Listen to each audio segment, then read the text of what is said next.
Good day, it's October 21, 2024. Just 14 days left before the 2024 election. I'm Joe Buban. Welcome to the polls. And I'm Sam Buban. Welcome to this week's edition. In several states, early voting started 2 weeks ago, but in Nevada, the early voting began on October 19th, just this past Saturday. Voters can also mail in their ballot or vote in person, and there are also mail-in ballot drop boxes at dozens of early voting precincts. In Nevada, U.S. citizens who are state residents can still register to vote up to the election day. The entire world is watching closely who will be the next president of the United States, of the most influential democratic country in the world. Decisions on U.S. economy, foreign policy, and military alliances are affected depending on who sits in the White House Oval Office. Matters ranging from the Russia-Ukraine war and the attitude of next American president toward NATO, the war on Gaza and Lebanon by Israel, the turmoil and crisis in Sudan and West Africa, the tension in the West Philippine Sea between Philippines and its allies, against China's violation of Philippine waters that is part of the country's sovereign economic zone, as has been determined by the United Nations Convention on the Seas, and for Mexico and South America, immigration policies and trade policies. So, who would it be? We will all likely know by 11 p.m. Pacific Time on November 5. As soon as one of the two presidential candidates reaches 270 electoral votes.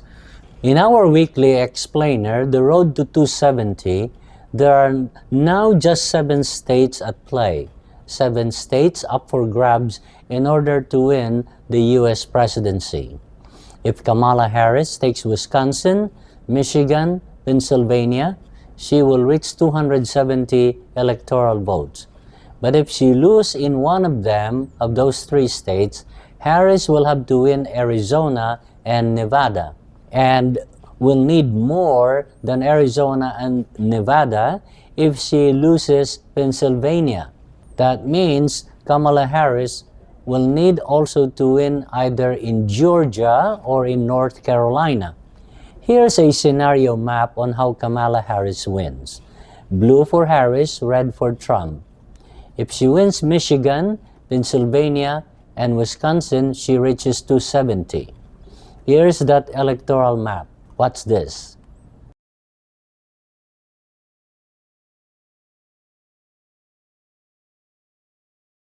But if she loses Pennsylvania, she has to win Nevada, Arizona, and Georgia. Here's that scenario map.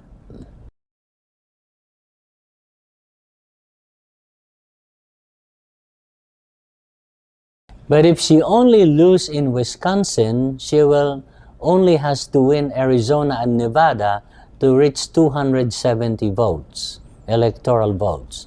Here's that scenario map.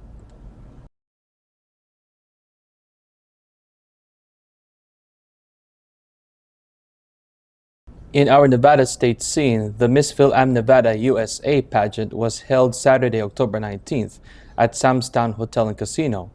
This was the 2nd annual event on the search for the Filipino-American beauty that was live telecast and streaming at Phil-Am TV website and seen in the Philippines via Sky Cable coverage.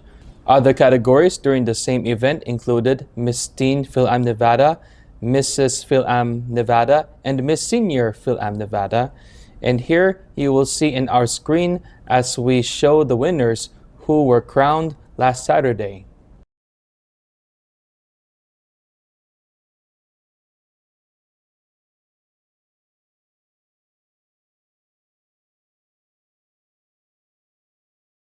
For those of you who are watching us from different parts of the world, this election is not just for the U.S. President, but also for all members of the U.S.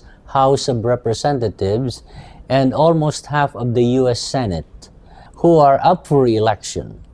This is a big decision the country will have to make through the voters in individual states and congressional districts. the result of which determines what party will control each chamber of Congress. State legislatures are also electing their district representatives and state senators for the individual state legislatures. For example, in Nevada, both the lower house, which is called the Nevada Assembly, and the upper chamber, which is the Nevada State Senate, at the state capitol, are both controlled by Democrats, and the Republican Party is the minority.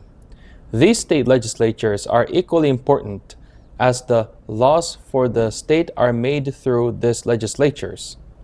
Laws limiting the individual rights of women, like the right to choose what they want to do with their bodies in case they get pregnant, has been taken away from them by state legislatures that are ran by extreme conservative Republicans in almost 23 states. And in some cases, women had fought back against this government overreach by defeating legislative officials who are extremes. In this election, the rights of women is at the front and center in many of the congressional as well as state legislature contests. We are going to take a commercial break. When we come back, we will be joined here at the studios by Monica Larson, running for Henderson City Council, Ward 2. Please stay with us.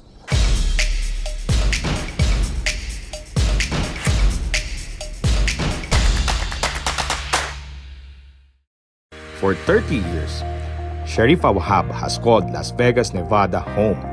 A healthcare worker, loving mother, and a passionate philanthropist. Now, Sharifa is running for State Assembly in District 35, committed to improving elderly healthcare funding, and advocate for a better education, and will work to bring in more Filipino teachers to our classroom and ensuring the safety of every Nevada.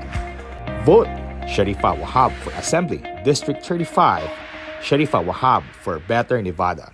Pure Medical Equipment provides top-notch quality medical supply equipment. Whether to rent or buy, Pure Medical Equipment and Supplies has it all. Pure Medical Equipment is committed to serve and give back to Southern Nevada. We deliver medical supplies and rentals to your door. I want to tell you about my mom, Hanati Nadim, and why she'll be a great assemblywoman. Mom is happiest serving others. It's one of the things I admire most about her.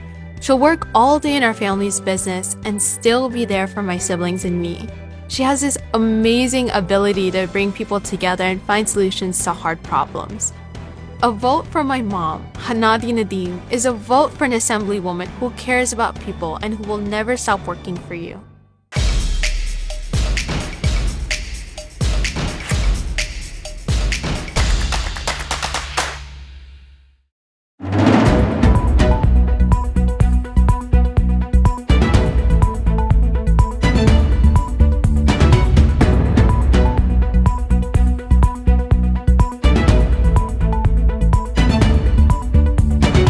Welcome back to The Polls. With us now is Dr. Monica Larson, running for Henderson City Council, Ward 2.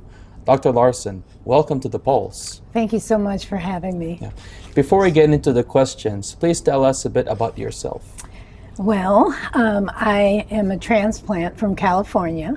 We moved several years ago. I am a clinical and forensic psychologist by trade, but I retired. And what that means, because sometimes people aren't quite sure, I used to treat sex offenders for the state of California to prevent recidivism and harming another individual. And then I treated victims of crime, men, women, and children, and traditional clientele. And I still speak now here in Nevada about human trafficking and child exploitation, because Nevada's #2 in the nation. Mm-hmm. Give us some idea where Henderson Council Ward 2 is, like streets or landmarks. Sure. Where Ward 2 is covered. So it would be from the M Casino, and it covers the subdivisions Inspirada, Anthem, Seven Hills, down Sunridge Heights to Horizon Ridge, all the way down to Mission Street. It's a large area. So it's like south of the St. Rose Parkway, most of it. Okay. From M all the way to like the hills over there by, past Gibson. All right. Yes. You are challenging in this election Councilman Dan Shaw. Yes. Okay? What are the issues important to you and your constituents that made you decide to run for the city council? Yeah, for me personally, because I had actually retired within my profession, I planned to just decompress and get a lay of the land and enjoy. But we started having quite a bit of crime, which is the number one issue in our area. Public safety is paramount to me. It wasn't little things either. It was attempted home invasions, vehicle thefts, attempted break-ins, peeping toms, attempted child abduction. And this all occurred within a short time period. And so I consistently contacted our current councilman, my opponent, and he didn't return any calls. And so I went door to door. And I used to work at my police department, or volunteer at my police department when I lived in California for 4.5 years. And so I had a squad, I had a partner, and we did anything that the officers needed. And so I just started going door to door, and I said, look, we've lost a sense of community. We need to get back to knowing each other. So I started the Neighborhood Watch program with Henderson Police Department. And I patrol myself, including the other neighbors, as retired police, retired military, and myself. But that's what deterred the crime. Public safety is paramount. If you don't have public safety, you have no quality of life, and that includes fire. And so within my community, public safety is the number one issue because crime has increased. And we've grown so much as a community. We're over 344,000 in population. And the FBI says for a community that size that we should have 2.3 patrol officers per 1,000 residents, almost 2.4. And unfortunately, because public safety hasn't been prioritized, we're at 0.6. We're critically low, and that goes for fire as well. So public safety is first and foremost. Secondly is our educational system. Yes. We have vacillated, it depends on who you talk to, between 46th and 49th out of 50 states, which is terrible. We need to improve, and part of that I want to improve. We have great charter schools, which I want to continue that because they're thriving. Unfortunately, they can only accept so many students. Yes, I can imagine. Clark County is too large, and you've seen everything in the news almost on a weekly basis with Clark County. They're too large to manage all of these areas. So I've been speaking with legislature to break us up, to get us our own independent school system so that parents and guardians can have an actual options and give these kids a fighting chance, because it's incredibly important. With Southern Nevada growing, what are some of the challenges the city of Henderson is facing, and what do you believe can be done? The biggest right now is overdevelopment. We have an overdevelopment issue with apartment buildings every place you turn. In every available space or more apartment buildings, which is not a solution for affordable housing. People want home ownership, and that includes single family homes or townhomes or even potentially tiny home communities. They want options, and affordable housing apartments aren't that. And so that's an issue. We have, with that overdevelopment of apartment buildings, there's more people. Those apartments are 3,200, 3,500, 3,800, 5,000. I don't know about you, but I don't think that's affordable. Many people don't, including police and teachers. But with that comes, they never paced for the infrastructure. That means streets, that means police, that means fire. So because of all this overdevelopment, which is the drive and the push that the current council is focused on, they never thought through and planned for the infrastructure. That's the biggest. Also, again, like I mentioned, education, hospitals, just everything in place to have that quality of life. We're almost out of time for this segment, Dr. Larson. What would you like to say to your voters? This is your pitch. Well, what I'd like to say to the voters, please consider voting me. We need a change in Henderson. It cannot be the status quo any longer with special interest, with nepotism, and things like that. You should be able to trust your current council person without having to question their integrity, their residency, and if they have consulting companies, LLC, foundations. A council person should be a person with integrity and honesty and work for the people. And so I'd ask for your vote, please, to make this change that's desperately needed. Because one thing I want to make sure is that no citizen or small business owner ever feels like I did, where I was ignored and your needs matter. And so I just want to let you know I will work hard for you because I care about our community. We will leave it at that, Dr. Larson. Dr. Monica Larson, candidate for Henderson City Council Ward 2. Thank you for talking to us today. Thank you so much. It's our pleasure.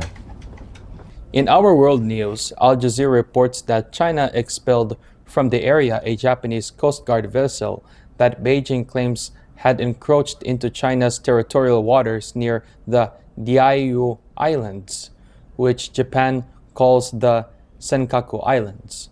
Skirmishes between China Coast Guard ships and those of Japan, the Philippines, and from military allies in the eastern part of the South China Sea has become more frequent. China is becoming more aggressive in displaying their forces in what it unilaterally believes as their territory. Much as they have forcefully taken some parts of the Spratly Islands, which the International Court of Justice agreed it belongs to the Philippines. The situation near the West Philippine Sea, which is a mere 30 minutes ballistic flights to Vigan, Ilocos Sur, from the artificial island built by China near the Spratlys. The atmosphere in that area is military tense. Chinese Coast Guard ships had aggressively rammed a Philippine Coast Guard vessel several weeks ago. We will keep you posted here at the polls for developments in the West Philippine Sea situation as they occur. We are going to take a commercial break. When we come back, we will be joined by Eileen Eady, running for Clark County School Board, District B.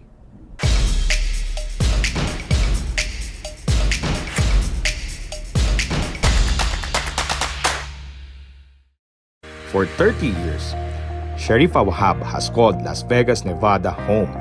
A healthcare worker, loving mother, and a passionate philanthropist. Now, Sharifa is running for State Assembly in District 35, committed to improving elderly healthcare funding, and advocate for a better education, and will work to bring in more Filipino teachers to our classroom and ensuring the safety of every Nevada.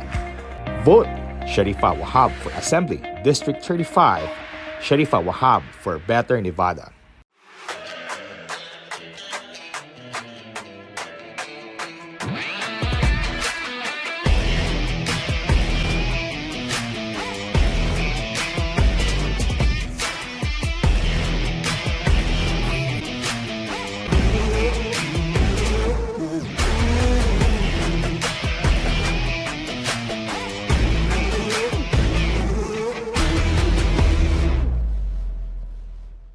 I want to tell you about my mom, Hanati Nadim, and why she'll be a great assemblywoman. Mom is happiest serving others. It's one of the things I admire most about her. She'll work all day in our family's business and still be there for my siblings and me. She has this amazing ability to bring people together and find solutions to hard problems. A vote for my mom, Hanati Nadim, is a vote for an assemblywoman who cares about people and who will never stop working for you.